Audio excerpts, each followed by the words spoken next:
Bem, estamos voltando no segundo bloco do programa Motivos para Viver.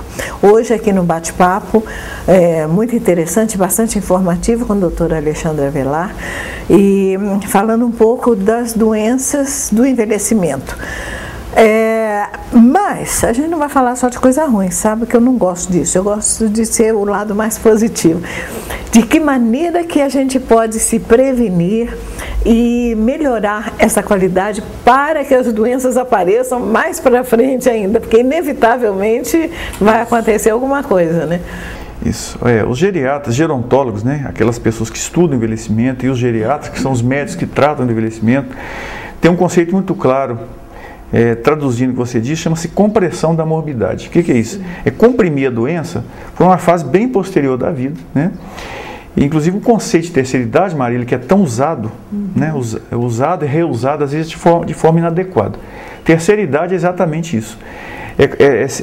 É um conceito, é uma pretensão, vamos dizer assim, de que nós vivamos o maior tempo possível sem os constrangimentos de doença, os constrangimentos emocionais, né? Se possível até sem as dificuldades financeiras, para você de fato gozar usufruir, né? Gozar da sua saúde numa fase em que você tem menos compromissos, né, profissionais, com filhos e tal.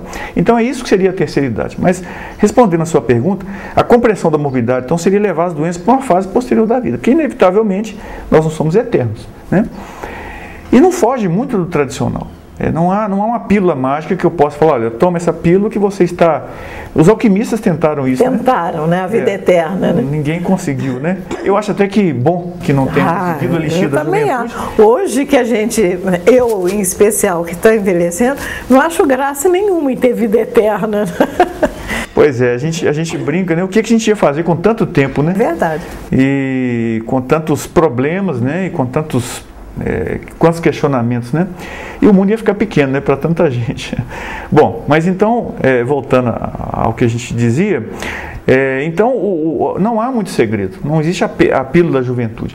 São aqueles cuidados básicos que nós devemos ter com a nossa saúde no dia a dia, né? Que é alimentação, né? Inevitavelmente, a gente pode até ficar repetitivo ao falar isso, mas a alimentação é essencial que o indivíduo tenha uma boa alimentação. Nós aqui no intervalo conversávamos aqui sobre alimentação, o conceito de alimentação saudável, né? Ele mudou. Completamente. Mudou. Porque antigamente se pensava que alimentação saudável é aquela alimentação volumosa, né? O volume, né? É aquele indivíduo que tinha que se saciar, volume e gordura, né?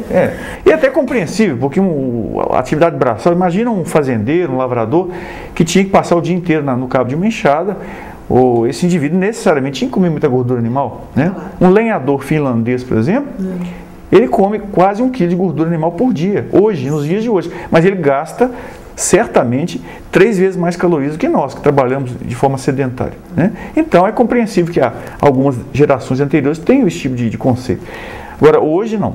Hoje nós temos uma vida um pouco mais sedentária, a prioridade do trabalho hoje é intelectual, então eu tenho que ter um gasto calórico, um consumo calórico compatível com o gasto calórico que eu tenho. Então, uma alimentação com menos gordura animal, né? Priorize proteína de boa qualidade, e nem sempre proteína de boa qualidade é se empanturrar de carne, de produto de origem animal, as proteínas vegetais, aumentar a ingestão principalmente de fibra. As carnes processadas, né? Os presuntos da vida, presuntadas, né? Esses embutidos que a gente sabe que não são nada saudáveis, né?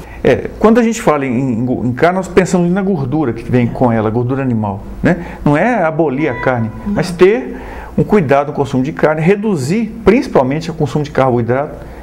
Nós temos hoje o culto ao doce, né? Quando eu falo doce, é o sabor doce, seja de qualquer natureza, né? A sacarose, que é o açúcar branco, ele está presente em praticamente todos os alimentos chamados alimentos de consumo rápido. Você vai hoje a uma lanchonete, a uma padaria, a um chamado fast food, né? Alimentação rápida, o que tem ali?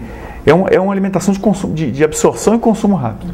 Então, reduzir ou até cortar isso da sua alimentação, aumentar o consumo de vegetais.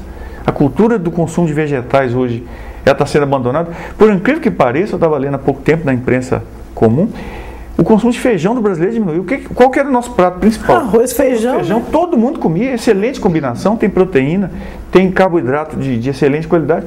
O feijão, o consumo de feijão está diminuindo. Talvez pelo custo que aumentou um pouco, né?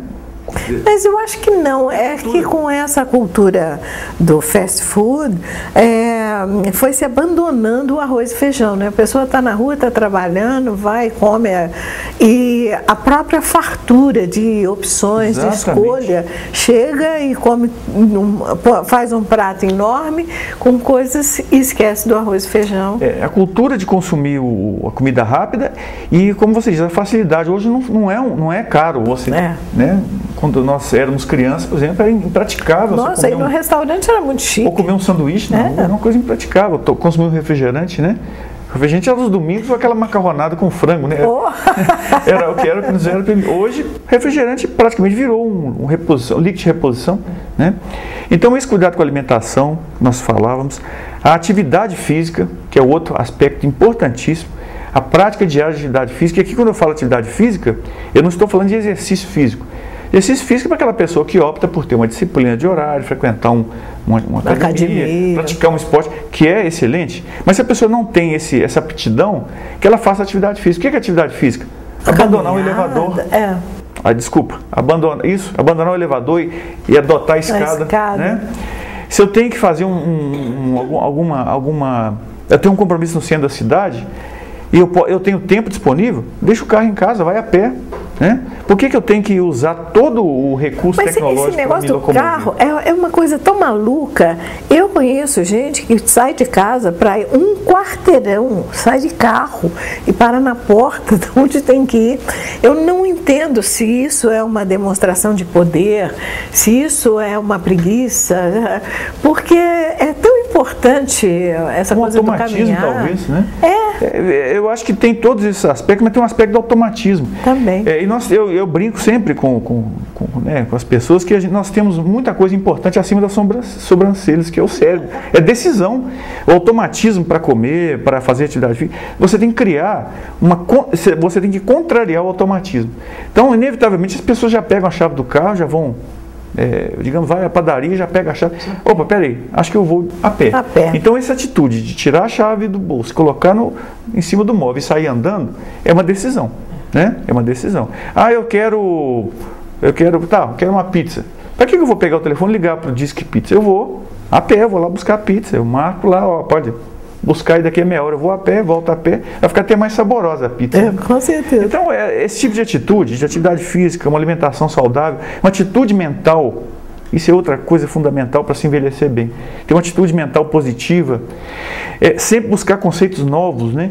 Nós temos de novo automatismo, né? Nós temos um hábito de repisar coisas antigas, rancores, histórias antigas. Não que isso não seja importante, mas é muito comum nos encontros familiares as pessoas contarem as mesmas histórias, repetir os mesmos conceitos.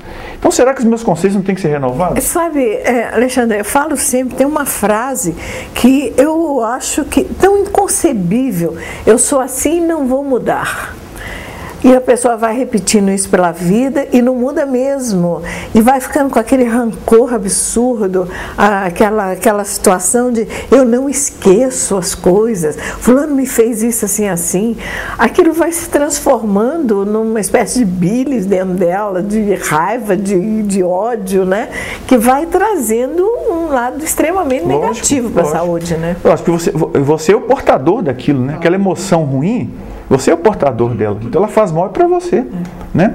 E aí vem, né? Disso aí decorre depressão, né? Angústia, ansiedade, né? E ainda nesse aspecto, se você conserva conceitos antigos, você passa a criar um escudo invisível, uma refratariedade às novidades. Nós devemos ter um filtro, óbvio que nós devemos ter um filtro para todas as novidades. Mas por quê? Sermos tão radicais quanto as redes sociais, quanto o uso da tecnologia assistiva, quanto o uso da tecnologia de comunicação, né? Eu estou falando aqui da internet. Critério no uso, mas não ser refratário. Não preciso disso, isso eu não gosto, isso é inútil. Vamos com calma. O mundo hoje tem essa rapidez, as coisas estão tão mais fáceis, de certa forma, porque nós temos comunicação rápida, por exemplo. Exatamente. Então, se eu envelheço muito refratário às novidades, eu vou ficar para trás. Né? E aí, nós temos o problema do envelhecimento cerebral, que é o que todo mundo preocupa. Eu morro de medo de ter Alzheimer, morro de medo de ficar como o meu avô ficou, então não queira ficar usando o seu cérebro. Mas nós vamos continuar falando disso no próximo bloco. Nossos papos, quando começam, realmente a gente tem vontade de continuar por muito tempo. Mas ainda temos um bloco pela frente e com certeza o doutor Alexandre tem muita informação para trazer para a gente a respeito dessa nossa vida, essa nossa longevidade, de que maneira que nós podemos viver cada vez melhor, apesar da idade já estar mais avançada. Continue conosco, nós voltamos já já.